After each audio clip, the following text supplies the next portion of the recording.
So this is the IK Pong Pro 2 Plus, and this is the IK Pro, the one I bought in the lab company. So when I open, exactly looks like the same. So this is the IK Pro Plus, and this is the IK Pro, the one I bought in the company. Seems like look like the same.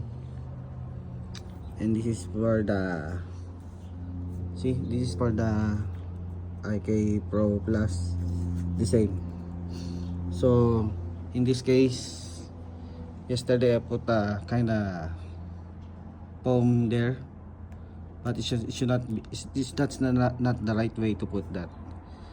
Maybe you have to open inside, but I think the foam for this IK, because just a brand new, it's like 2.5 weeks ago, I will not change the foam. What I'm gonna do is I'm gonna change the soap, because yesterday I used chemical, guys. I'm gonna load this one with another soap.